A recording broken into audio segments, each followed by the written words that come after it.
네, 고맙습니다. 앞에서 세 분의 이제 발제 말씀 잘 들었습니다.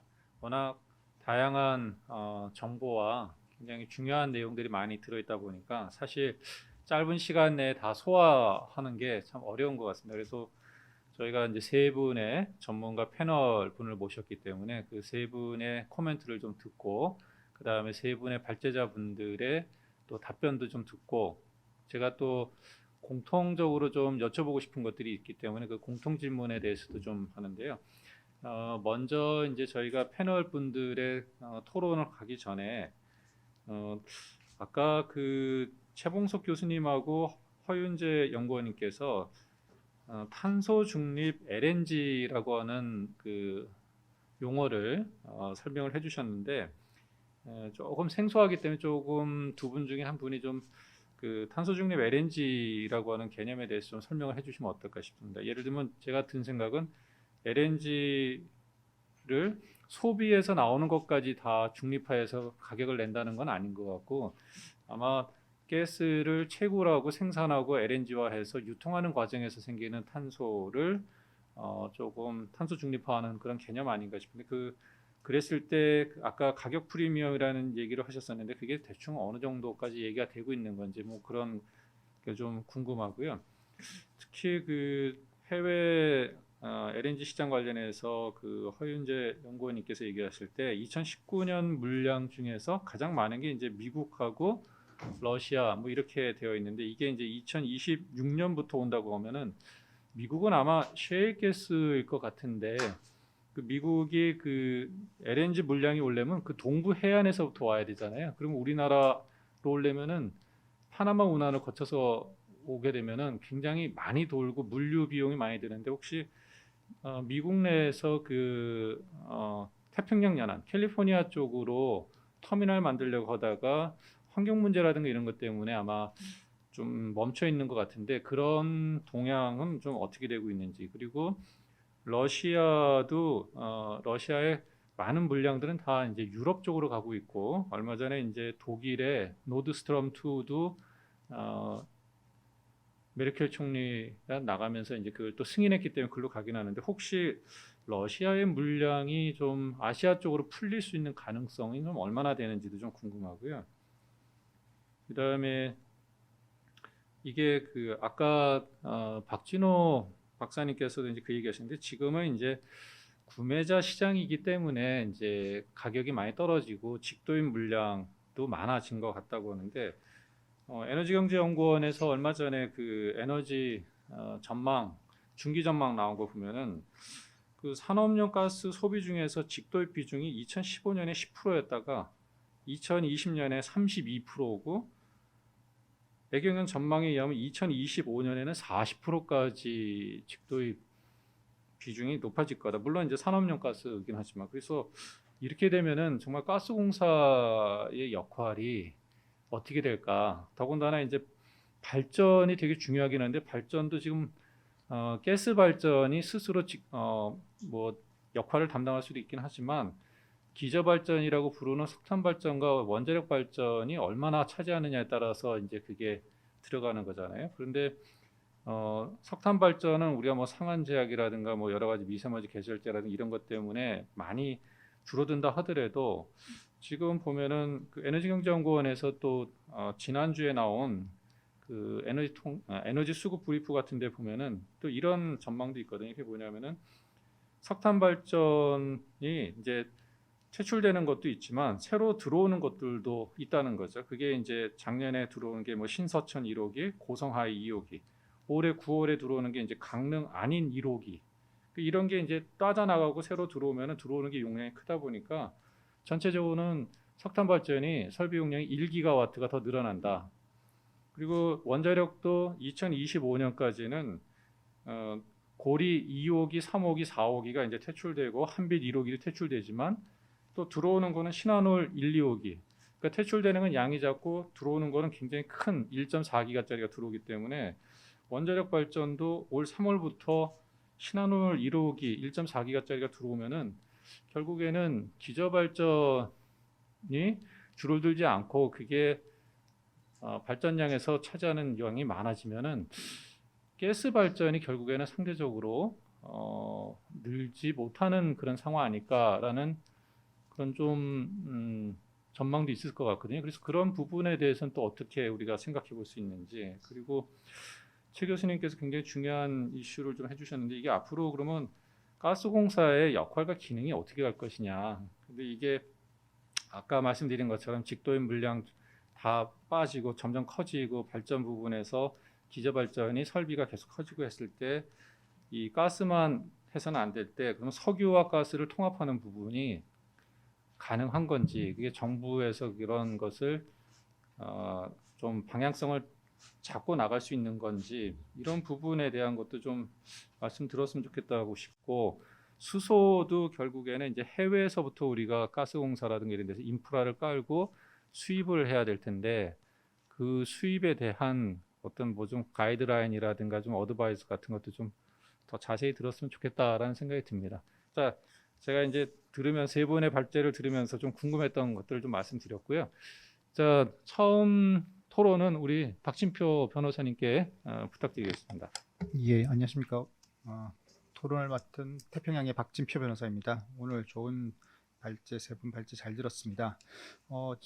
저는 이제 한 10분 정도 조금 할당해서 이제 토론을 하겠습니다. 이제 시간을 잘 지키도록 하겠고, 저는 이제 이게 들으면서 LNG 산업의 한 세 가지 정도 이제 그 과정을 거치겠다는 생각이 들었습니다. 일단 첫 번째가 지금 현재의 문제가 있고요. 나머지 다음에 이제 전환의 문제가 있는 것 같습니다. 전환 시기의 문제가 있고, 또 향후에 전환을 거친 다음에 이제 새로 미래, 완전히 미래, 전환 이후의 미래의 시대, 아마 수소도 그 하나일 것 같습니다. 그걸 나눠서 조금 고민을 했습니다. 우선 이제 현안의 문제인데요. 이제 지금 현안의 문제에서는 사실은 지금 말씀하신 것처럼 기존에 이제 수요자 시장으로 지금 바뀌고 있지만 되면서 여러 가지 문제가 드러났고, 뭐 그 과정에서 이제 아시안 프리미엄도 있고요. 뭐 그런 다음에 계약 구조 이런 부분에 문제가 있었습니다. 그런 부분에서 사실은 조금 이 뭐 가스공사의 역할 위주로 조금 말씀을 드리면, 이 부분에서 좀 정부하고 가스공사 역할을 말씀드리면 계약 구조의 유연화는 좀 필요하다 하는 게 있고요. 이건 뭐 지금 당장 뭐 셀러즈 마켓으로 일찍 전환했기 때문에 그건 뭐 당장은 아니더라도 그런 부분에서 좀 노력을 기울여야겠다는 생각이 들었습니다. 그 2019년도에 제가 이제 일본의 이제 에너지 경제 연구 소의 초청으로 이제 그 일본하고 EU 커미션에 이제 LNG 워크숍이라는 걸 참여를 했었는데요. 가스공사 도입처 분들도 같이 가셨는데, 그때 가보니까 이제 일본 정부하고 EU 커미션은 상당히 그 LNG 도입 구조, 계약 구조를 바꾸기 위해서 상당히 노력을 많이 했습니다. 그 공급사들하고 관계해서요. 그런 측면에서 보면 이제 다이버전 전환 조항이라든지 뭐 향후에 뭐 여러 가지 조항들을 좀 면밀히 좀 따져보면서 했던 건데, 지금 뭐 좀 가능하다면 그런 노력을 계속하는 게 필요한 것 같고, 그때 조금 정부 쪽에도 부탁을 드리고 싶은 거는, 그때 EU 커미션에 있는 그 담당 공무원이 좀 한국 정부는 좀 소극적인 것 같다는 입장을 보였습니다. 이런 부분에서 좀 정부 차원에서도 조금 관심을 가져주실 부탁드립니다. 그리고 이제 뭐 지금 당장 이제 현안은 또 이제 자원 안보가 좀 이슈가 되고 있는 것 같습니다. 일단 이런 부분에서 이제 비축 의무에 대한 부분이 있고, 이 부분은 이제 아까 이제 발제도 있었지만 그 민간과의 균형이 필요하고, 그 가스공사가 이제 향후 이제 식수입이 늘어났을 때 너무 한쪽으로 몰리게 되면 가스공사의 비단만 계속 늘어나는 부분은 좀 문제가 있을 것 같습니다. 그래서 민간과 형평적으로 이제 부담을 나눌 수 있는 부분이 필요할 것 같습니다. 그리고 아까 이제 국내에 또 이게 인프라 부분인데요. 이제 그 인프라 부분에서는 지금 사실은 이제 조금 약간 가스공사에서 좀 발상의 전환이 필요하지 않을까 하는 생각이 듭니다. 사실 지금 이제 현재 이제 그 법적으로는 가스 도매 사업 구조라 가지고 법적으로 마치 가스공사가 독점 판매권을 가지고 있는 것처럼 되어 있지만, 현재로는 직수입이 늘어나고 있고 실질적으로는 경쟁 구조와 거의 유사 구조로 가고 있습니다. 그 부분에서. 그래서 이제 그걸 이제 돌파하기 위해서 이제 개별 요금제를 도입했고, 이제 도입해가지고 했기 때문에 어느 정도 지금 마켓 쉐어를 이제 유지할 수가 있는데, 이런 구조로 계속 가게 되면 사실은 이제 가스공사가 이제 조금 여건이 어려워질 것 같습니다. 명목상의 법적인 부분에서. 그렇기 때문에 이제 지금 현재 이제 예컨대 이제 그 개별 요금제를 평균 요금제에서 개별 요금제를 도입한 것처럼, 가스공사 입장에서는 좀 여러 요금 구조를 좀 다양하게 해서 대응할 필요가 있지 않을까. 지금 뭐 원료비하고 뭐 공급비를 분리하는 그런 서비스, 구분하는 서비스라든지, 아무튼 그런 측면에서 지금 이제 직수입사가 여러 형태로 지금 우회 수입뿐만 아니라 이제 발전사들이 이제 그 터미널을 지어서 들어오는 그런 여러 가지 방법이 있는데요. 그런 부분에서 조금 좀 유연하게 요금 구조를 만들어서 대응하는 걸 고민할 필요가 있다, 그런 생각이 들었습니다. 그리고 이제 전환 부분인데요. 이제 전환 과정에서 이제 사실은 이제 이 탄소 중립이 제일 중요한 아젠다 같습니다. 그럼 탄소 중립이 이제 과연 실행이 될 거냐는 문제인데, 저는 개인적으로는 조금 이게 약간 그 탄소 중립 시나리오 2050 시나리오는 좀 도전적이고 굉장히 도전적이고 그만큼 좀 불확실성이 크다고 생각하고 있습니다. 이게 지금 재생에너지인데요. 이제 재생에너지가 국내에 들어오기는 여러 가지 난관이 많다고 생각되고요. 이제 지역적 수용성도 그렇고, 그게 이제 땅이 이제 개발이 되면 될수록 이제 안 좋은 입지로 가게 되기 때문에, 그러니까 개발하기에는 그만큼 비용도 많이 들고 토지 비용도 많이 들 수도 있고요. 그런 부분에서 쉽지 않을 것 같다. 그리고 지금 여러 가지 대안들이 있습니다만은 그리고 뭐 CCUS나 이런 것도 다 필요합니다만은 이제 기술적 불확실성이 있고, 그게 이제 계획대로 될 건지는 불확실성이 여전히 있는 부분입니다. 그렇기 때문에 이제 결국은 어느 정도 지금 정부의 어떤 탄소 중립 시나리오에 의존해서 지금 우리가 이제 탄소를, 화석연료를 모두 버린다, 그거는 조금 너무 위험하지 않나. 지금 유럽에 돌아가는 상황을 보더라도 너무 이게 성급하게 움직이면 화석연료를 성급하게 이제 버리면 이제 나중에 큰 문제에 봉착할 수 있다, 그런 느낌이 듭니다. 그렇기 때문에 그런 측면에서 가스공사의 입장에서 보면 사실 그런 자원 안보와도 연결이 되는데, 조금 이제 그 측면에서 이제 좀 궁극적으로 이제 투자를, 어떻게 보면 필요가 오히려 역발상으로 투자할 게 필요하다. 왜냐하면 지금 분위기가 이제 ESG라든지 이런 부분에서 지금 사실은 화석연료에서 철수하려는 움직임이 강하고, 그다음에 파이낸싱도 안 되고 그런 부분이 강한데, 그러면 사실은 향후에 이제 우리나라 입장에서는 그 구할래도 이제 구할 수가 없는 거죠. 그러니까 오히려 이제 미리 선제적으로 안정적으로 어느 정도는 좀 투자를 해서 그런 부분에 대해서 조금 확보를 하는 게 필요하고요. 그리고 만약에 이제 그게 이제 탄소 중립이 나중에 재생에너지가 뭐 확산되고 이제 그래서 필요가 없으면 뭐 어떻게 자초화시키면서 뭐 보상을 한다든지, 그런 어떤 정부하고 이제 그런 가스공사 이런 부분에서 좀 유기적인 협조가 제도도 만들어야 되지 않을까 싶습니다. 그리고 그런 과정에서 또 하나 고민할 부분은 뭐냐면, 지금 LNG 발전소들이 가지고 있는 좀 약간 어려운 점이 있다고 들었는데, 물론 이제 뭐 앞으로 어떻게 될지는 알 수는 없지만, 지금 LNG 발전소, 석탄을 대체하는 LNG 발전소들이 투자를 하려고 하는데, 가장 고민은 LNG 발전소도 자초되는 거 아니냐. 이게 결국 지금 K 탁소노미에서 뭐 LNG는 일단 들어갔지만 향후 어떻게 될 수는 없는 거고, 계속 그런 부분에서 불확실성에 대해서 느끼고 있는 것 같습니다. 그래서 이 부분은 사실은 저는 극복하는 게 결국 이게 전력 시장하고 연계되는 부분인데요. 이제 이게 또 그런 부분이 있고, 그럼 LNG가 이제 건설을 짓기 위해서는 또 안정적으로 연료를 확보해야 되는데, 짓기만 하는 게 아니라 그런 부분이 이제 지금 불확실성이 있는 거죠. 그렇기 때문에 제 생각에는 뭐 전력 시장을 지금 현재로서는 그 전력거래소 현물 시장만 운영하고 있지만, 좀 계약 시장으로 바꿔가지고 이분에 대해서 어느 정도 안정적으로 건설할 수 있게끔 하고, 그걸 기반으로 안정적 연료를 도입할 수 있도록 하는 그런 전력 시장과 연계된 어떤 제도 개선이 필요하지 않을까. 그게 이제 전환기였고요. 그다음에 이제 마지막으로 미래인데 수소 부분입니다. 이제 근데 수소와 관련해 가지고는 사실은 조금 이제 가스공사의 역할에 대해서 이제 아까 발제에서 좋은 내용이 있었는데, 저는 약간 조금 과거하고 지금 LNG 부분하고의 가스공사의 위치와 수소산업에서 수소산업에서의 가스공사의 위치는 좀 다를 수 있다고 생각됩니다.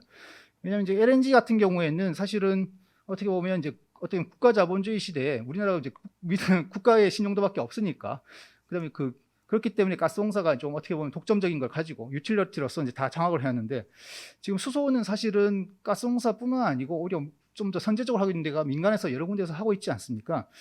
근데 문제는 이제 그거를 독점 구조가 되어야 사실 뭐 오프테이커도 만들 수 있고, 그걸 기반으로 프로젝트 파이낸싱도 되고, 그다음에 뭐 이렇게 되는데, 지금 수소 부분에서는 이제 가스공사 그게 이제 좀 어려운 지금 상황인 것 같습니다. 이제 민간도 자본도 대단하고 기술도 대단한 상황이라서, 그래서 조금 굉장히 좀 어려운 문제가 있을 것 같다는 생각되고, 이 문제를 좀 어떻게 극복해야 되는데, 지금 사실은 이제 결국은 이제 바이어들을 안정적으로 확보하는 하에서 이제 그렇게 같이 진행돼야 되는 것 같고요. 그런 내용도 아까 발제에 있었습니다만은, 그런데 지금 그렇게 하기 위해서는 대량 수요자들과 유기적인 어떤 좋은 관계를 맺을 필요가 있는데, 문제는 이게 좀 걸림돌이 될 수 있는 게, 현재 LNG 시장에서는 아까 말씀드린 것처럼 직수입자가 거의 경쟁자처럼 지금 움직이고 있는 부분이라서 이게 수소에서는 협력해야 되는데 LNG 부분에서는 또 경쟁자가 되어버리고 약간 그런 부분이 있는 것 같습니다. 그래서 이 문제를 좀 잘 극복할 수 있는 그런 좀 고민이 필요하지 않을까 생각됩니다. 이상입니다. 감사합니다. 이게 저도 변호사님 말씀 듣다 보니까 그런 것 같아요. 이게 안보 문제가 좀 있는 것 같고, 그 다음에 결국에는 LNG 발전 자체가 나중에 이제 탄소 중립하면 자초자산화 되는 문제를 고려 안 할 수가 없는 그런 게 있고, 또 수소와 관련해서 경쟁이 아니라 이제 협업으로 가야 되는데 그 협업으로 갈 수 있는 시스템을 어떻게 만들 것인가, 이런 굉장히 중요한 부분을 지적해 주신 것 같네요. 아마 이제 가스공사가 굉장히 고민이 많으실 텐데 남미정 처장님 좀 코멘트 부탁드립니다.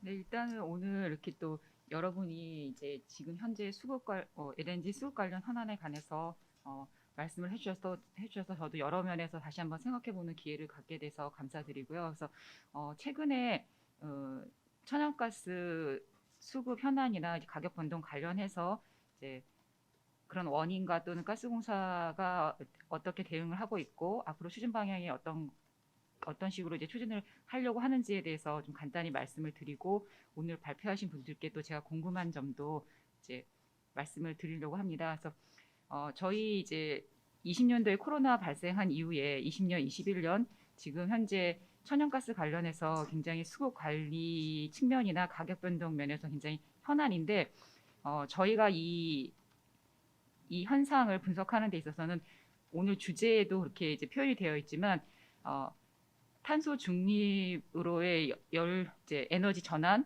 플러스 코로나 위기의 결합이 현재 이런 위기 상황을 가져왔다고 저희 이제 판단을 하는데요.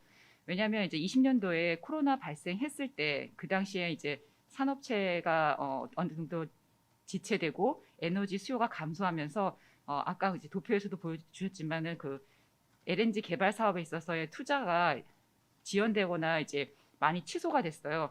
그래서 이런 상황이 상당히 오래 갈 거라고 보고 20년도에는 LNG 가격이 뭐 입을 때 한 시점에서는 마이너스를 찍을 정도로 이제 유례없는 최저 가격을 보여줬었는데 이게 20년 들었으면서 20년 지나고 21년 하반기 들어오면서 이제 수요가 살아나고 또 에너지 경기가 회복되는 양상을 보여주는 거예요. 근데 사실 지금 이 탄소 중립이라는 이 흐름 자체도 그 이전에도 이제 움직임이 있었지만 사실상 20년도 코로나 위기가 발생하면서 21년 이후에 급격히 추진돼서 21년 이후에는 뭐 말씀하신 것처럼 이제 뭐 컵 26이라든지 이런 이제 세계적으로 탄소 중립 정책이 강화되면서 21년 하반기에 경기는 회복되고 수요도 늘어나고 에너지 수요가 증가하는데 탄소 중립 정책이 강화되니까 어떻게 보면 21년도에는 전체적인 LNG 총 수요보다 총 공급량이 미달하는 이제 사태가 벌어졌거든요. 그래서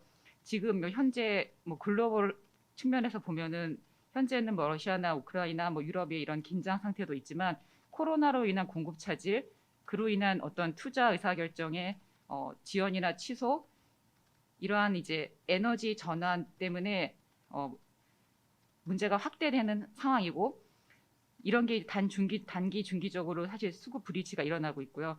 국내적으로도 보면은 에너지 전환 이슈가 생기면서 작년에 저 21년도에 이제 LNG 실적을 보면은 발전용 기준으로 20년 말에 약정 물량 대비 한 21년의 발전 물량이 3,400만 톤 정도 더 나갔어요.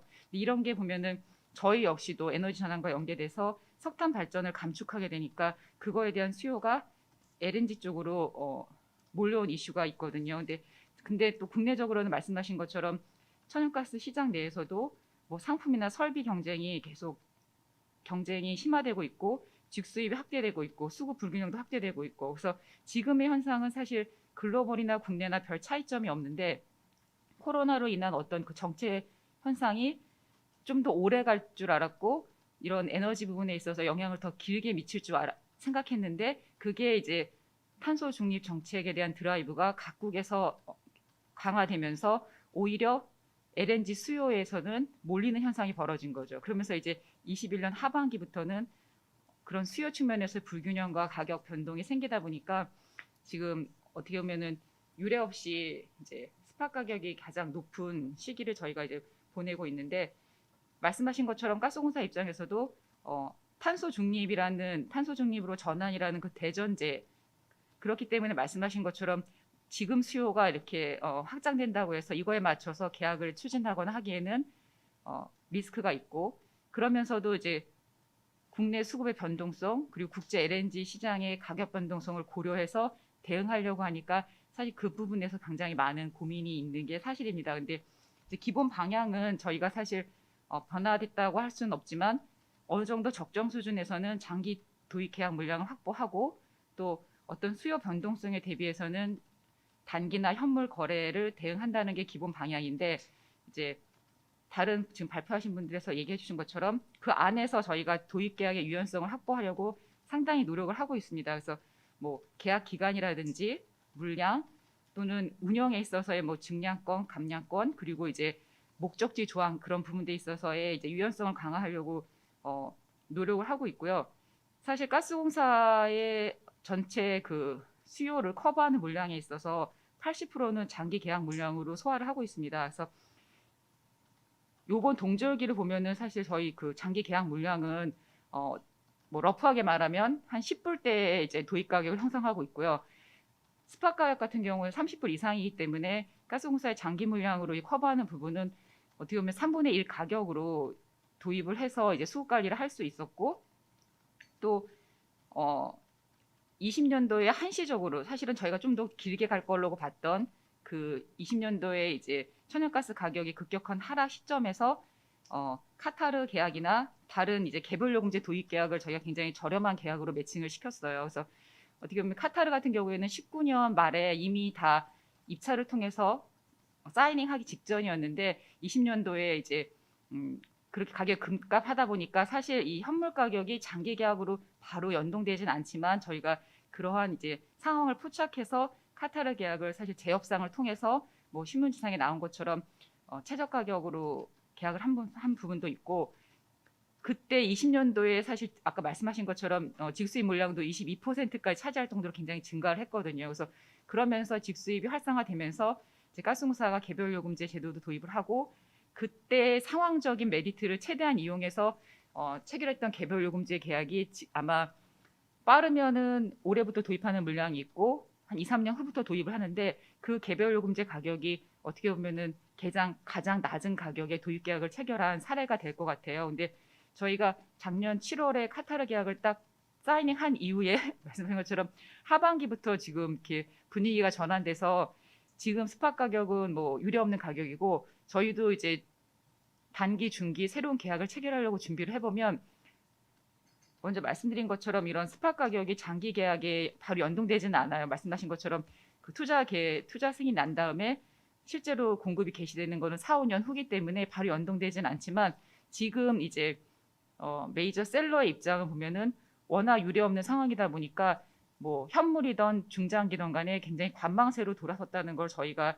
느낄 수가 있어요. 그래서 19년, 20년에 있었던 그런 최저가 설에는 다시 오기 힘들 것 같고 어떻게 보면 지금 보여주는 이런 변동성은 먼저도 말씀하신 것처럼 상당 기간 지속될 것 같고 그러다 보니 이제 그런 면에서 굉장히 고민이 있고 그런 면에서 뭐 계약 가격의 유연성을 확보하는 노력 그런 부분에서 이제 더 저희가 노력을 하려고 하고 그러려고 하다 보면은 이 시장을 굉장히 치밀하게 모니터링을 하고 있어야지 뭐 20년 같은 그런 상황에 짧은 시간에 기회를 포착할 수도 있고 아니면 중장기적으로 좀 수급 대응이나 가격 경쟁 면에서 저희가 역할을 할 수 있을 거라고 생각을 합니다. 그래서 근데 제가 이제 좀 오늘 이제 토론해 주신 것 중에 이제 좀 궁금한 점을 여쭤보고 싶은 게 아까 허윤재 이제 연구원님 해주신 것 중에 보면은 올해 그 수급 위기 발생한 것 중에 큰 이유가 유럽 쪽에서의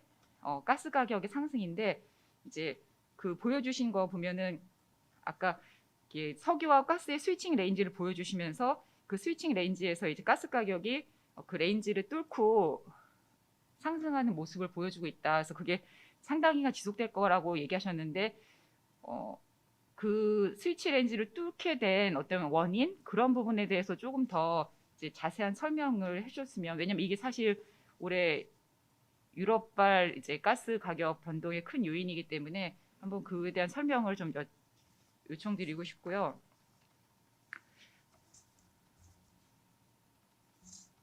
그다음에 저희가 마지막으로 그 에너지경제연구원에서 이제 말씀을 해주셨는데 여러 가지 제한 사항에 대해서 환경 변화와 제한 사항에 대해서 그 국제 LNG 가격을 좀 하락 추세로 전망을 하시고 또 그것으로 인한 이제 여러 가지 제안을 해주셨는데 이게 저희가 지금 국제 LNG 시장에서의 수요와 공급이 상당히 저희 예측한 거랑은 좀 안 맞는 부분들도 있고 해서 특히나 저희가 그 16년부터 20년까지는 LNG 자체가 저가여서 저희 바이어 마켓이라고 보고 있었어요. 그래서 어떤 그런 최대치가 20년도에 직도입량이 말씀하신 것처럼 전체 공사 한국의 도입량 중에 22%를 차지해서 한 900만 톤에 육박했는데 아직 확정된 자료는 아니지만 21년 같은 경우에는 지금 직도입 물량이 거의 한 300만 톤으로 떨어졌다고 저희가 파악하고 있거든요. 그래서 16년부터는 점차적으로 사실 저유가 시대였고 그러면서 직수입도 사실 5%부터 뭐 13, 14% 늘었다가 20년도에 코로나로 인해서 가격이 급격하게 떨어지면서 그 현물 시장에서 이제 저가의 LNG를 구매할 수 있어서 20년도에 피크치로 22%뭐 900만 톤에 육박하게 직수입이 생겼는데 21년도에 뭐 2, 4분기부터 차츰차츰 올라가면서 현재 이제 데이터로는 한 300만 톤의 9% 정도 직수입 물량을 보여주고 있어요. 그래서 어떻게 보면은 향후 직수입 물량에 따라서 국내 수급 관리나 이런 면에는 굉장히 중요한 팩터이기 때문에 향후에 이제 LNG 시장이나 그 수요 전망이나 가격 부분에서 좀 더 구체적으로 어떻게 보시는지 의견을 좀 듣고 싶습니다. 이사입니다. 감사합니다. 지금 남미정 차장님께서 얘기하신 거를 조금 정리하면 이런 것 같은데요. 그러니까 우리가 안정적인 LNG 공급을 해야 되는데 가격 경쟁력도 확보한 상태에서 좀 할 수 있는 방법이 있을까? 그래서 그거에 대해서도 좀 같이 좀 얘기해 주시면 좀 좋을 것 같고요. 이따가 저희가 이제 종합 토론 갈 때 그 가스공사 쪽에는 항상 아까도 말씀해 주신 것처럼 도입 계약을 조금 유연성을 좀 갖춰가는 거 이거를 굉장히 노력하고 계신데 그 독소 저항이라고 하는 테이크 오어 페이라고 하는 것은 이게 정말 고칠 수 없는 건지 이런 것도 좀 이따가 좀 얘기 좀 해주셨으면 좋겠고 또 30년도 더 된 것 같은데 그 러시아 이르쿠츠크 지역에서 가스전 개발해가지고 파이프라인 통해서 갖고 오는 그런데 이제 북한 리스크 때문에 계속 이제 멈춰 있는데 제가 틀렸으면 이따가 정정을 해주십시오. 그 사할린 지역에서 나오는 가스를 그 블라디보스톡까지 파이프라인을 건설해서 블라디보스톡에서 우리가 LNG 형태로 해서 사실 갖고 올 수 있다 그러면은 이르쿠츠크라든가 이런 데 있는 거를 북한 통과하는 그 PNG 파이프라인을 통하지 않고 블라디보스톡까지 갖고 와서 거기서부터 LNG 형태로 갖고 올 수도 있는 거 아닌가 또 우리 동해안 쪽으로 그런 거에 대해서는 어떻게 생각하시는지 그 부분도 이따가 뭐 좀 발제자나 토론자분들이 좀 해주시면은 좋지 않을까 싶습니다. 자 그럼 이제 우리 산업통상자원부의 서성민 사무관님께서 좀 좋은 코멘트 부탁드립니다. 네, 안녕하십니까. 산업통상자원부 가스산업과의 서성민 사무관입니다. 원래 저희 그 가장님께서 오셔야 되는데 좀 바쁘신 일정 때문에 제가 대참하게 됐습니다. 양해 좀 부탁드리겠습니다. 저 일단 오늘 여러 발제하신 분들께서 뭐 지금 그 최근 천연가스 가격 동향이라든지 그 다음에 탄소 중립과 관련된 수급이라든지 그 다음에 최근에 뭐 천연가스 시장 환경 변화에 따른 여러 가지 제언들을 발제를 해주셨고 관련해서 이제 정부 우리 산업부에서는 관련된 내용들에 대해서 저희들이 이제 좀 검토할 부분이 있으면 검토를 하고 앞으로 뭐 정책에 반영할 수 있는 부분은 좀 반영할 수 있도록 뭐 노력을 하도록 하겠습니다. 일단 뭐 제가 이제 뭐 발제하신 내용보다는 일단은 저희가 현재 정부가 이번 이제 주제가 이제 탄소 중립과 LNG 수급 현황 및 대책과 관련돼서 현재 정부가 하고 있는 부분에 대해서 먼저 좀 말씀드리도록 하겠습니다. 그 작년 그 여름 이후부터 이제 그 가스뿐만 아니라 원유라든지 가스라든지 여러 가지 이제 그런 원자재들 에너지 관련된 원자재들이 이제 가격이 이제 급등하게 되면서 정부도 이제 그 작년에 이제 그 산업부 차관 주제로 에너지 자원 수급 관리 TF를 지금 운영을 하고 있습니다. 운영을 하면서 지금 현재 상황을 계속 이제 모니터링하면서 국가에 그 영향을 미치지 않도록 선제적으로 계속 관리를 하고 있고, 그리고 최근에도 이제 지금 그 러시아하고 우크라이나 사태가 이제 좀 긴장 관계가 이제 고조되면서 이런 부분에 대해서도 국내에 이제 영향이 미치는지 없는지 이런 부분도 계속 검토하고 있습니다. 예. 그리고 지금 저희가 이제 봤을 때 현재 이제 저희가 이제 동절기 이제 1월 마지막 이제 거의 넘어가고 이제 2월 달로 접어들고 있는데, 현재 그 아시다시피 이제 현물 가격이 워낙 급등하다 보니까 여기에 대해서 이제 그동안에 저희 가스공사하고 산업부와 같이 이제 그 동절기 수급에 문제가 없도록 여러 가지 조치를 통해서 안정적으로 관리하고 있고, 아시다시피 이제 장기 계약이 이제 80% 내외의 비중을 차지하고 있다 보니까 현물 가격이 상승은 하고는 있지만 그래도 이제 그 수급에 영향이 없이 잘 뭐 관리하고 있다는, 현재까지는 안정적으로 관리하고 있다는 부분을 좀 말씀드리고 싶습니다. 그리고 그 그리고 아까 저희가 이제 단기 수급 관련해서 그 말씀드릴 게, 작년에 저희가 또 이제 비축량을 작년 8월에 저기 박진호 박사님께서 말씀해 주셨는데, 비축량을 이제 도매사업자인 가스공사의 비축량을 저희가 7일이었는데 그거를 이제 9일치로 이틀 상향을 했었고, 그리고 불용재고라는 부분도 비중을 좀 많이 차지하고 있는데 그 부분도 이제 비축량에서 이제 제외시키는 부분을 해서 현재 비축량도 좀 어느 정도 그 범위를 많이 올려놨고, 현재 가스공사도 그 동절기 수급에 안정적으로 관리하기 위해서 지금 재고 관리를 잘하고 있는 상황입니다. 예. 그리고 저희가 이제 그 수급 관련해서, 그리고 이제 그 단기 수급은 이렇게 하고 있고, 장기적으로는 저희가 이제 작년에 이제 14차 장기 천연가스 수급 계획을 발표를 했었고, 거기에 따르면 이제 저희가 이제 그 34년 수요를 발표를 했었는데, 그때 저희가 이제 그 21년에 4,100만 톤 정도에서 한 34년에 한 4,800만 톤 정도로 예상을 했었습니다. 근데 거기에 따라 가지고 저희들이 이제 저장 시설을 뭐 적게 확충을 해서 안정적으로 수급 관리를 하기 위해서 하고 있고, 근데 여기에는 저희들이 탄소 중립이라는 부분은 고려가 되지 않았기 때문에 저희가 이제 그 작년에 10월 달에 이제 그 2030 NDC라든지 그다음에 2050 탄소 중립 정책이 발표되었기 때문에 요 내용을 바탕으로 저희들이 올해 이제 좀 수요를 좀 전망을 해서 추후에 이제 15차 장기 천연가스 수급 계획을 수립을 해서 좀 수요를 전망을 하고, 여기에 따라서 우리가 이제 앞으로 이제 도입이라든지 그다음에 뭐 수급 관리라든지 저장 시설을 어떻게 이제 공급 인프라를 어떻게 확충할지 그런 부분을 좀 검토하도록 하겠습니다.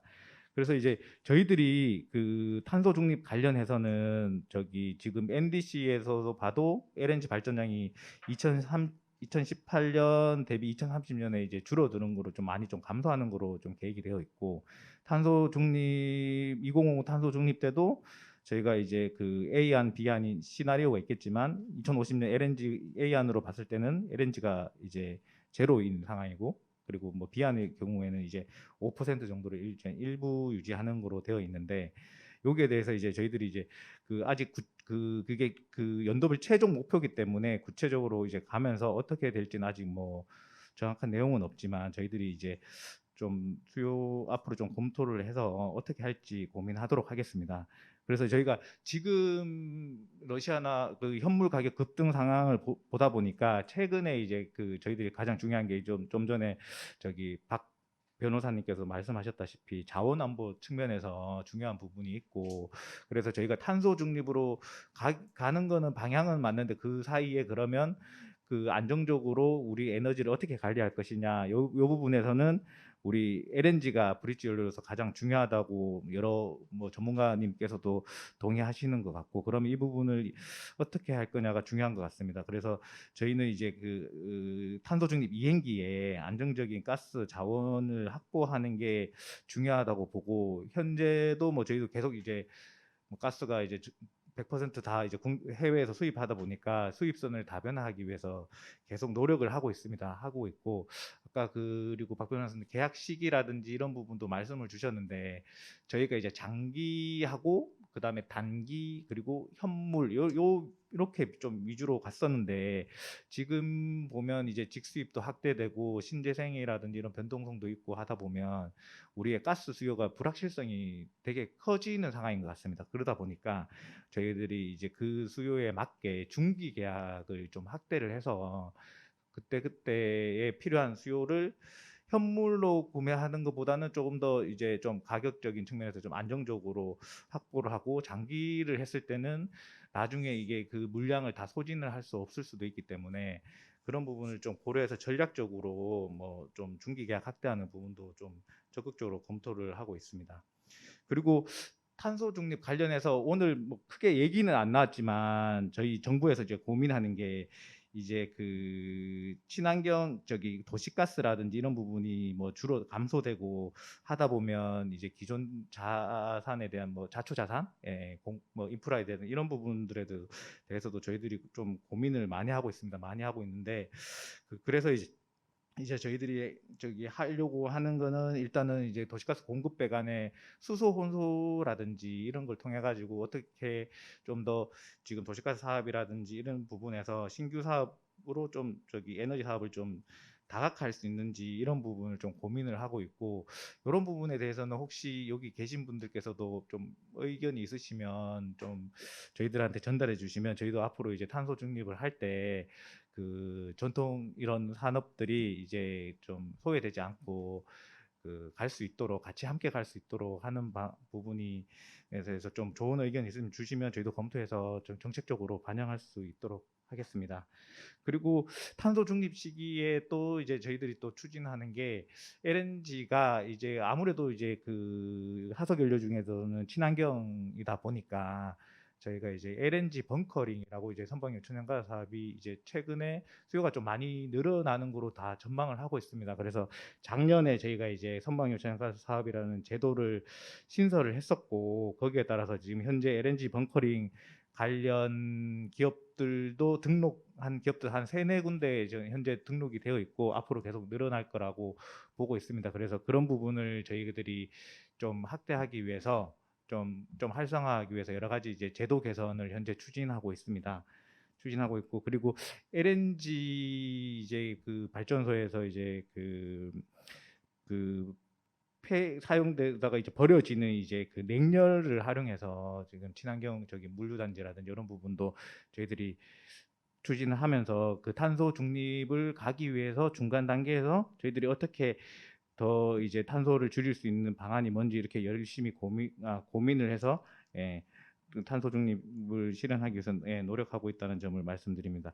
그리고 또 한 가지 이제 위원님 오늘 그 전문가님께서도 발표해 주셨지만 탄소 중립 LNG 관련해서 얘기가 나왔는데, 저도 이게 탄소 중립 LNG가 한편으로 보면 탄소 중립 LNG를 사면 우리 국가의 탄소 배출량을 줄일 수 있는 거 아니냐라고 보이기는 하면서도, 또 한편으로 들으면 아직 제도가 마련되어 있지 않아서 우리가 지금 한 GS라든지 몇 군데서 이제 카고를 두 카고나 한두 카고 구매를 했지만 이게 저희 탄소 온실가스 배출의 그 수치에는 안 잡히는 거로 알고 있거든요. 그래서 이런 부분이 나중에 저희가 만약에 탄소 중립 LNG가 좀 활성화된다 그러면 이게 저희가 뭐 만약에 가스공사가 구입을 할 때 이런 부분을 구입을 할 수 있는 건지 이런 부분도 저희 고민을 하는데, 이런 부분에 대해서도 혹시 좀 자세하게 좀 탄소 중립 LNG에서 얘기를 해주시면 그런 부분도 저희 나중에 정책을 반영할 때 좀 고려하도록 하겠습니다. 네, 이상입니다. 감사합니다. 아까 저도 그 탄소 중립 LNG에 대해서 조금 더 구체적인 설명을 좀 말씀드렸는데, 역시 탄소 중립 LNG 부분을 조금 더 새로운 개념이고 또 도입되는 단계이기 때문에 좀 여러 가지 의견을 좀 전문가분들께 주시면은 도움이 되지 않을까 싶습니다. 자, 그도 세 분의 여러 가지 의견을 좀 들었는데요. 자, 그러면은 발제자분들께 좀 간단하게 좀 의견을 좀 여쭤보도록 하겠습니다. 먼저 허윤재 연구원님부터 좀 말씀 부탁드립니다. 예, 탄소 중립 LNG에 관련해서 질문을 많이 주셔서 간략하게 좀 말씀을 더 드리겠습니다.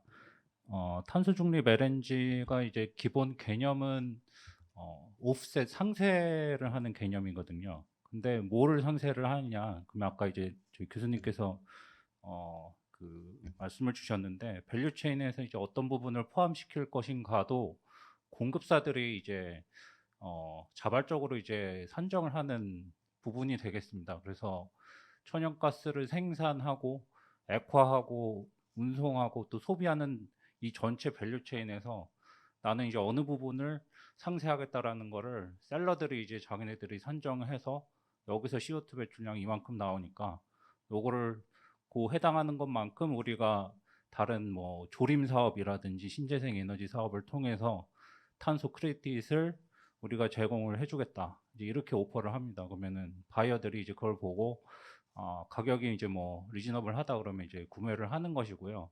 근데 이 개념이 이제 말씀하신 대로 굉장히 생소하기 때문에 국내 기업들도 그렇고 일본 기업들도 그렇고 이제 지금 카고를 하나씩 정도만 구매를 해서 이게 이제 어떤 건지를 스터디를 하고 있는 단계이고 제가 이제 좀 뭐 몇 군데 여쭤보기도 했는데 아직 뭐 장기 계약으로까지 검토를 하고 있는 것은 없는 걸로 알고 있고 아직 사례는 없습니다.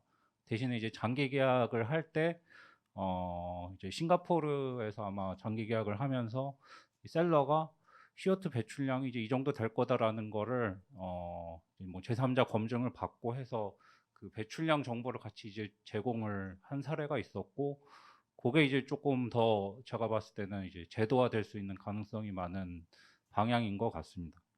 그래서 이런 시스템이기 때문에 이제 카고당 CO2 배출량도 산정 방식에 따라서 다 다르고 또 실제 CO2 톤당 가격도 다 다르게 산정이 됩니다. 왜냐하면 상세하는 방법이 여러 가지가 있기 때문에 신재생 에너지 발전, 뭐 조림 사업 이게 이제 단가가 다 다르기 때문에 저희가 이제 뭐 트래킹을 하고 있는데 이게 뭐 MMBTU당 0.1달러의 프리미엄 아주 뭐 생산하는 단계에서만 이제 상세하는 경우는 이제 그런 경우도 있고 더 이제 나아가서 뭐 소비하는 단계까지 상세를 하는 경우는 거의 없습니다. 거의 없고 그 앞 단계 이제 운송까지 포함을 시켜서 한 MMBTU당 한 1.5불 정도까지 이제 가격이 산정이 되는 경우는 있었고요. 그래서 그 정도 선에서 아직 시장이 형성이 되고 있고 굉장히 초기 단계. 그래서 이게 좀 전체적으로 이제 메인스트림으로 가기에는 아직은 조금 미흡하지 않나 저의 의견으로는 제도화되지 않았기 때문에 이제 그런 상황이고요. 그 다음에 그 아까 뭐 가스공사도 가능한가 이제 말씀 주셨는데 실제로 이제 이런 거를 오퍼를 하는 셀러들이 있고 이 뭐 일부 공급사 같은 경우에는 지금 우리가 갖고 있는 카고가 탄소 중립 카고밖에 없으니까 이거밖에 못 줘라고 이제 얘기를 하는 곳도 있습니다. 근데 이제 이런 이제 제약 사항들이 많기 때문에 이 구매자 입장에서 그거를 지금 그렇게 선호를 하고 있는 것 같지는 않아요. 그러니까 대부분은 탄소 상세분이 인정을 못 받고 있기 때문에 그냥 뭐 더티한 카고라도 싼 게 난 좋다라고 하는 그 구매자들의 이제 뭐 의견이 대부분인 것 같습니다. 그리고 그 아까 그 미국 쪽 그 또 교수님께서 코멘트 주신 부분이 뭐 물류 쪽에서 환경 리스크, 그다음에 좀 뭐 그런 정책적인 부분이 가만히 됐느냐 이제 말씀 주셨는데 그 부분 리스크가 굉장히 많이 있고 그 바이든 정권이 이제 들어오면서 좀 더 그 정책 리스크는 좀 더 커진 것 같습니다. 이제 LNG 개발사들 입장에서 뭐 최근에 이제 뭐 미국이 LNG 수출을 뭐 금지하는 방안 뭐 이런 것도 뭐 정책적으로는 막 그 에너지 안보 미국의 에너지 안보 차원에서 얘기를 하고 있기 때문에 그 여러 가지 이제 리스크가 있고 정책적으로 그다음에 뭐 그 정치적으로 리스크가 있는 것뿐만 아니라 그런 환경 단체들이 그 뭐 수출 터미널도 마찬가지지만 이제 미국 내부에서 에카 플랜트까지 이 LN 그 천연가스를 그 수송하기 위한 파이프라인 건설을 하는데 그거에 이제 뭐 소송을 걸어서 파이프라인 건설이 이제 취소되고 이런 사례들이 계속 나오고 있거든요. 그러니까 리스크는 계속 있고 그 부분은 저희도 이제 계속 모니터링을 하고 있습니다. 그걸 이제 포캐스트를 하기는 너무 어려운 상황이고 저희의 이제 전망치는 시장의 수요가 이 정도이기 때문에 미국을 포함해서 지금 여러 경쟁하고 있는 이 에카 플랜트 여러 프로젝트 중에 얘네들이 제일 경쟁력이 있고 제일 그 FID가 될 가능성이 많다라는 거를 이제 저희가 그걸 분석을 해가지고 그걸 포함을 시킨 겁니다. 그래서 다 FID가 될 거라는 건 당연히 아니고 아까 제가 뭐 잠깐 예시로 보여드렸지만 거기서 그 뭐 오프테이크 계약이 또 절반이 됐다고 또 다 FID가 될 수는 없거든요. 그래서 그 중에서 이제 일부만 사실 들어올 수 있다. 그래서 많은 프로젝트들은 사실 이제 FID까지 안 될 가능성이 또 많다고 보는 거고 그게 저희 전망치에 사실 들어가 있는 상황이 되겠습니다. 그리고 그 러시아 쪽은 그 뭐 노드스트림 2도 이제 그 뭐 최근에 그 어떻게 될 것인지를 뭐 많이들 보고 있는데 이제 그런 정치나 이제 외교적인 리스크 때문에 러시아 쪽에서는 저희가 이제 이해를 하기로는 이제 동북아 쪽에 계속 태핑을 하고 공급을 하고자 하는 이제 뭐 그런 마케팅 활동들은 계속 하고 있는데 특히 뭐 국내나 이제 뭐 일본도 마찬가지고 그 러시아 쪽하고 이제 장기 계약을 맺는 거는 굉장히 좀 부담스러워하는 것 같아요. 그래서 이제 시장에서도 사실 그 부분에 대해서 좀 정책적인 리스크를 크게 보기 때문에 뭐 그 러시아에서 이제 우크라이나 뭐 그쪽 파이프라인 통해서 나오는 그 공급에 대해서도 계속 그 정책 리스크를 얘기를 하고 있고 노드스트림 2도 지금 언제 들어올지 이제 계속 그 좀 불확실한 상황이기 때문에 LNG도 사실은 좀 비슷한 상황인 것 같거든요. 그래서 러시아 쪽 물량을 그렇게 검토를 하고 있는 곳은 거의 없는 것 같습니다. 지금 시장 상황에서. 이 정도로 말씀 마치겠습니다. 감사합니다. 자, 그럼 이어서 최봉석 교수님 부탁드립니다. 네, 코멘트 감사드립니다. 일단은 탄소 중립 에너지 관련해서는 그 허윤재 그 연구원님께서 매우 자세하게 설명했었고요. 제가 말씀드리는 제 생각에는 탄소 중립 에너지 일종의 우리가 나중에 탄소 중립 방향 갈 때 포트폴리오를 짜야 되는데 포트폴리오의 하나의 방안으로 우리가 당연히 검토를 해야 된다고 보고 있습니다. 그리고 당연히 그 기업들이 한 카고 투 카고를 이제 갖고 있는 이유로 바로 그런 이제 탐색 비용으로 지불하는 정도로 이제 보면 좋겠습니다. 문제는 지금 탄소 기후변화, 탄소 중립에 대해서의 방향성을 보고 있으면 극단적이신 분들은 사실은 블루스라든지 그레이스 당연히 안 되고요.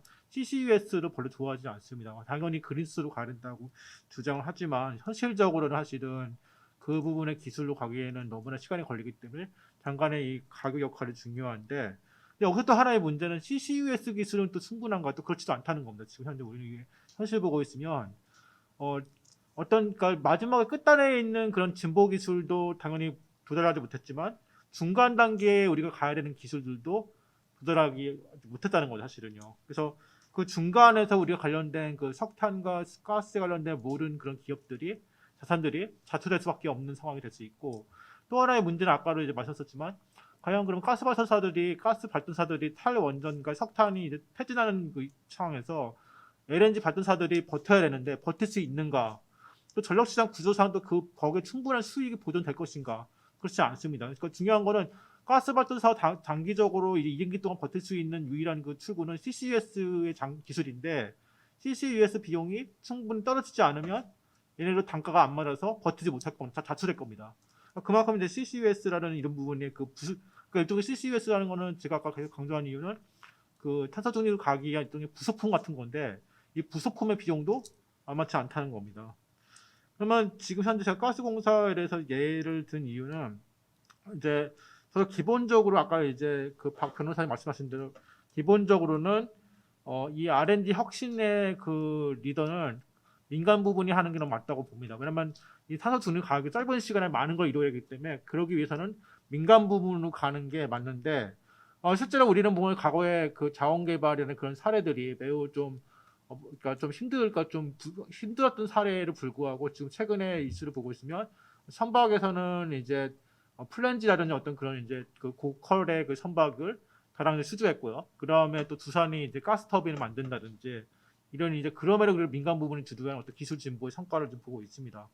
그런데 중요한 거는 그러면 이 상황에서 그러니까 이 민간 기술이 들어가는 거 당연히 민간 기업들이 알아서 하겠죠. 그러니까 하는데 외국에서는 지금 그러니까 메이저 EMP 기업 같은 경우는 자기가 과거에 있던 플랫폼을 이용해 가지고 같이 해가지고 기술을 이 혁신 기술을 주도하고 있는데 국내에는 메이저 EMP 기업이 있는가?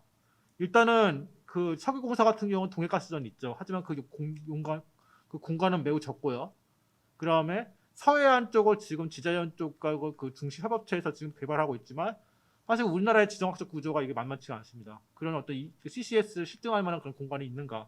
없습니다. 그거 국외로 가야 되는데 석유공사한테 그걸 기대할 수는 없죠. 이미 자원 개발이라는 그런 이제 그런 막연한 이제 부담 때문에 가스공사가 그 역할을 할 수밖에 없는 거고 민간 기업도 이 메이저 EMP 기업을 우리가 역량을 갖춘다면 당연히 메이저 기업들이 EMP 기업들이 당연히 주도하는 게 맞는데 현재로서는 아직 일단 가스공사가 먼저 그쪽으로 일단 장을 트고 기존에 있던 플랫폼들이 있으니까 그 플랫폼 이용해서 연계해서 장을 트고 거기에 관련돼서 이제 우리가 아까 말한 그런 기술들을 실증할 수 있는 어떤 그런 국내 기업의 역량을 발휘할 수 있는 그런 어떤 털을 마련해야 된다는 거고 그래서 국내 기업들도 지금 잘 하고 있는 부분이 좀 있는 기업들이 알고 있습니다. 이쪽에 있는데 대부분 다 지금 M&A를 통해서 지금 그 기술을 지금 확보하고 있는 그런 상황으로 들었는데 중요한 거는 지금 국내 기업과 그러니까 국내에서 이 공사나 아니면 민간 기업이냐 간의 어떤 그런 경쟁이 있지만 중요한 거는 이거는 국내 기업 간의 경쟁이 아니라 국외 기업 간의 경쟁입니다. 그러니까 결국은 이 탄소 중립에 관련된 주요 기술들은요, 그다음에 그 소재 부품의 그 핵심 역량은요, 해외 메이저 기업들이 선점할 겁니다. 그러면 아무것도 없는 우리들은 이제 그 비싼 비용을 지불하고 그 계획을 이행할 수밖에 없는데 그 전에 우리가 먼저 빨리 기술을 선점해가지고 우리 역량 확보할 것인가 아닌가에 그 있으니까 어떻게 보면 국내 이슈에서 보고 있으면 민간이냐 공기업 부분이냐 공공 부분 간의 어떤 그런 생존 싸움이 좀 있지만 널리 본다 그러면 해외가 들어오면 결국 양쪽 다 죽는 겁니다. 그래서 그런 부분에서 좀 정부에서 그 일단은 이런 부분에서 제일 중요한 게 아까 말씀한 가스 발전사가 그러니까 자초했냐 많은가의 부분은 사실은 LNG 시장에서 풀어내는 게 아니라 전력 시장에 풀어내는 문제인데 보고 있으면 전력 시장 따로 놀고 있는 거. 물론 이제 그러니까 한다 그러지만 사실 결국 가서 보고 있으면 다 따로 놀고 있고 CCUS를 연구하시는 R&D 쪽은 CCS R&D 전문가들이 따로 놀고 있고 그 다음에 또 동해가스는 따로 그러면 LNG 쪽도 따로 이렇게 이것이 다 통합돼가지고 정부 쪽 하나의 어떤 좀 종합 플랜을 좀 잘 상세하게 좀 마련할 필요가 있다고 생각합니다. 감사합니다. 뭐 이따가 뭐 우리 서성민 사무관님께서도 이제 정부 입장에서 통합된 정책에 대해서도 한번 좀 얘기해 주실 것 같고요. 한번 좀 얘기 들어가고 박준호 박사님 좀 코멘트 부탁드립니다. 예, 코멘트 감사합니다. 가스공사 남미정 처장님께서 그 LNG 직수입 증가 관련해서 저희 연구원의 전망에 대해서 좀 여쭤보셨는데요. 사실 저희가 이제 수급 전망은 하지만 그 가스 가격 전망은 제가 이제 보여드린 건 이제 IHS 자료를 좀 기반으로 이제 현물 가격, 기간 계약 가격을 이제 가중 평균을 해서 그냥 본 가격이고요. 그래서 2000년 실질 가격 기준으로 보면은 이제 아시아 LNG 도입 가격이 줄어들 것이다. 그렇게 말씀을 드렸습니다. 근데 이제 직수입 증가가 이제 계속 될 것이냐에 대해서 이제 그런 점에서 이제 좀 의문을 가지셨던 것 같은데요. 사실 그 직수입이 늘어나는 거에 대한 그런 요인들은 이제 가격 외적인 요인도 좀 있다고 생각이 됩니다. 아까 직수입의 우호적인 환경이 제가 조성이 좀 됐다고 말씀드렸는데 그 제도적으로도 이제 저장 용량 확보 의무가 2013년 이후에 많이 낮아졌고, 그리고 저장 시설을 이제 임차할 수 있는 그런 물량들이 시장에서 31년까지 이렇게 계속 민간 시설도 2배 이상 늘어나고, 그리고 가스공사 그 5기지에 그 물량 중 최소 뭐 50%의 용량을 이제 민간 직수입자들한테 제공한다. 뭐 이런 내용들을 봤을 때 이제 직수입이 좀 증가할 것이라고 좀 생각을 했었고요. 그리고 뭐 일단 그 우회적 도입 판매도 제가 말씀드렸는데, 이제 기존의 그런 직수입자들은 뭐 어떻게든 이제 사업 기회를 더 늘리려고 하고요. 사업자 특성상 그렇게 되면서 이제 이런 기존의 그 잠재 직수입자들에게까지 이제 기존 직수입자가 물량을 간접적으로나마 이제 공급 판매를 할 수 있는 그런 환경도 조성이 된 게 이제 직수입이 좀 늘어나는 그런 배경일 것 같고요. 그리고 사실 그 앞으로 뭐 당장 사업자들이 당장 이제 가스 가격이 높아져서 좀 손해를 볼지라도 그런 사업 기회를 좀 가지고 싶어 하는 그런 측면도 있다고 생각이 듭니다. 그래서 뭐 장기적으로, 그리고 이제 발전 5사들도 이제 제가 알기로 이제 평균 요금제 발전 공급, 그 발전 5사에 공급되는 그런 물량들이 2025년 이후로 이제 급격하게 줄어들어서 그 계약이 만료가 돼서 이제 직수입을 하거나 개별 요금제로 가거나 이제 선택의 기로에 있을 것 같은데요. 사실 뭐 최근에 뭐 이제 만나보신 그런 발전사 분들 뭐 얼마 전까지만 해도 이제 직수입을 더 선호하는 그런 움직임들이 있었습니다. 그래서 이제 종합적으로 이제 향후에 그분들의 뭐 이제 논리는 좀 가스공사의 그런 이제 독립적인 그런 수급을 하고 이제 수급 관리를 할 수 있는 그런 구조를 좀 만들기를 원하시는 것 같았고요. 그래서 여러 가지 측면을 볼 때 향후 뭐 시장 자유화의 움직임도 있고, 그래서 그런 직수입이 늘어날 것이라는 그런 예상을 하게 됐습니다. 예, 이상으로 마치겠습니다. 감사합니다. 그 뭐 저희가 보니까 이제 저는 좀 공통적으로 좀 같이 좀 논의도 좀 하고 좀 그러고 싶었는데 시간이 보니까 저희가 할당된 시간이 좀 다 가서 일단 마무리를 좀 해야 될 것 같은데요. 사실 오늘 뭐 여러 가지 이야기들이 주제와 이슈들이 여러 가지가 나오다 보니까 모아지는 게 좀 없어서 좀 그게 좀 아쉬운 것 같은데요. 그래도 뭐 오늘 하루에 다 해결할 건 아니니까 한 1분씩 각 패널 분들이 좀 정리, 마무리 말씀 들으면서 오늘 요 모임을 좀 마무리하고자 합니다. 자, 먼저 박진표 변호사님부터 부탁드립니다. 예, 오늘 뭐 좋은 발표와 이제 토론 감사드리고요. 제 생각에는 지금 일단 탄소 중립이 이제 사실은 이제 계획은 조금 아주 공격적이지만 도전적이지만 이제 현실과 괴리가 많이 생길 것 같고요. 그런 과정에서 변동성이 크게 나타날 것 같습니다. 그런 측면에서 이제 어떻게 보면 가스공사 쪽인 공공의 역할이 또 있을 거고, 또 민간도 또 그 나름대로 역할을 해야 될 것 같습니다. 이런 부분에서 좀 많은 상호 이제 협력과 정부도 같이 참여해서 좋은 시장 제도 이런 부분을 해서 대응할 필요가 있다고 생각됩니다. 이상입니다. 네, 감사합니다. 이어서 남미정 처장님 부탁드립니다. 예, 먼저 이렇게 오늘 좋은 시간에서 좋은 의견들 많이 들을 수 있어서 감사드리고요. 또 그 에너지 전환으로 인해서 이렇게 생기는 여러 가지 문제들, 이제 지금 여러 가지 불확실성이 있어서 고민도 많지만 사실 이러한 방향성에 있어서는 돌이킬 수 없는 상황이고 또 해결해야 되는 상황인 것 같습니다. 그래서 뭐 기존에 뭐 석탄 석유를 대체하던 또 어떤 신재생 에너지의 변동성을 보완하던 또 수소 경제에 있어서의 어떤 기여하는 역할을 하던 그런 역할 면에서 또 오늘 오신 분들 포함해서 많은 도움을 주시면 그거 반영해서 더 가스공사 역할을 수행하도록 노력하겠습니다. 감사합니다. 네, 정부 입장은 좀 마지막에 좀 듣도록 하고요. 이어서 화윤재 연구원님 부탁드립니다.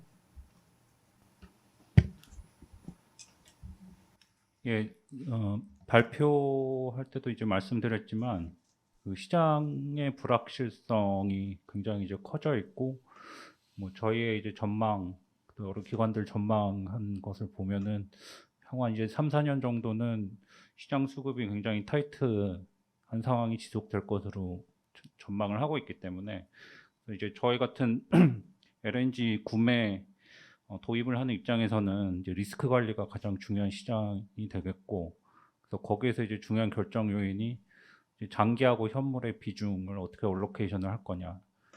그다음에 이제 물론 장기 계약을 할 때 또 어떤 벤치마크를 가지고 계약을 할 거냐, 이제 이런 것들 중요하겠고, 또 특히 이제 고민을 많이 하는 부분이 또 장기 계약을 할 때 과거처럼 이제 뭐 20년 이제 이렇게 계약을 하기에는 저희 이제 주제에서도 나왔지만 탄소 중립 문제가 이제 중요한 부분이 될 수 있거든요. 그래서 그런 부분들이 좀 복합적으로 돼서 굉장히 어려운 시장인 건 맞는데 리스크 관리 차원에서 여러 좀 분산을 하는 방향, 리스크 관리 차원에서 이제 그런 부분들이 좀 필요하지 않나 그렇게 생각이 됩니다. 예. 네, 감사합니다. 최봉석 교수님도 부탁드립니다. 네, 오늘 저 예전에 연구원에 있다가 학교로 간 지 좀 돼서 이제 약간 그 이 발표를 통해서 업데이트를 많이 했는데, 네, 오늘 와서 제가 갖고 있던 어떤 단편적인 부분에서 와서 또 전문가분 들으면서 또 많이 정리된 점도 있는 것 같습니다. 그리고 또 하나는 한편으로는 그 모든 분들이 주장하는 바가 그러니까 일관적으로 하는 이야기는 지금 미래의 어떤 불확실성이, 네, 과거에 우리가 역사적으로 보지 못한 만큼 어떤 새롭고 패러다임이 변했고 그다음에 매우 예측 불가하다는 거에 대해서는 정말 동의하는 것 같습니다. 그래서 이 부분을 어떻게 대처할 건가에 대해서 앞으로도 같이 또 좋은 자리 마련해서 한번 얘기하면 좋을 것 같습니다. 네, 감사합니다. 감사합니다. 이어서 박진호 박사님. 네. 예, 오늘 발제자분들, 그 토론자분들 제 좋은 발표 내용과 그런 토론 내용 들어서 참 유익한 시간이었던 것 같고요. 뭐 이런 가스 시장과 이제 탄소 중립에 대해서 이제 다시 한번 더 생각할 수 있는 시간이 됐던 것 같습니다. 이제 향후 탄소 중립과 뭐 에너지 전환 정책으로 이제 시장 불확실성이 이제 커지고 있는데, 이러한 상황에서 이제 어떻게 대처할 것인가에 대한 이런 논의들이 앞으로 꾸준히 있어야 될 것으로 생각이 됩니다. 네, 감사합니다. 네, 마지막으로 서성민 사무관님. 네. 그 오늘 저기 지금 그 LNG 관련해서 아주 시적절한 주제로 관련해 가지고 오늘 여러 가지 그 조언과 제언과 그리고 발표를 통해서 좋은 시간이었던 것 같습니다. 정부 입장에서는 어떻게든지 이제 그 수급 안정을 위해서 노력을 계속 앞으로도 꾸준히 계속 해 나가야 되는 부분이고, 탄소 중립이라는 이런 새로운 그 길에 대해서는 앞으로 아무도 나가보지 않았기 때문에 그 정부라든지 공사라든지 이렇게 해서는 좀 해결하기는 쉽지 않은 것 같고, 여기 계신 여러 전문가님께서 많은 조언을 해주시면 그런 부분을 바탕으로 사후에 해결하기보다는 선제적으로 어떤 문제가 발생하는 부분에 대해서 얘기를 해주시면 그런 부분들을 선제적으로 조치를 통해서 정책적으로 반영할 수 있도록 그렇게 노력하도록 하겠습니다. 예, 감사합니다. 네, 감사합니다. 사실 가스가 징검다리 역할을 하는 중요한 에너지라고 이야기는 하지만 결국에는 자초자산화되는 또 그런 문제도 있기 때문에 어떻게 이걸 근본적으로 풀어갈까 하면은 여러 발제자와 토론자분들이 얘기하신 것처럼 미래에 볼 때는 결국에는 수소라고 하는 또 새로운 에너지원을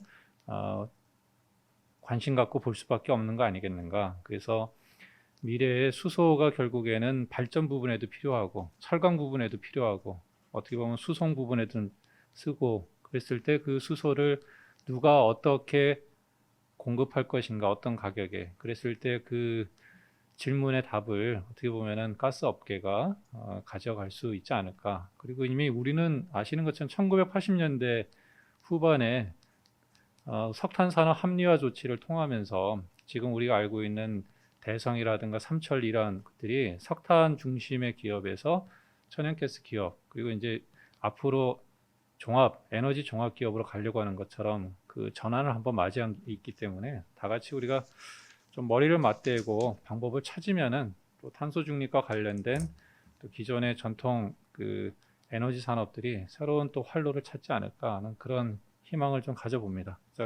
장시간 동안 함께해 주신 많은 분들께 감사드리고요. 오늘 이것으로 오늘 탄소 중립과 LNG 수급 현안 및 대책 세미나를 마치도록 하겠습니다. 예, 감사합니다.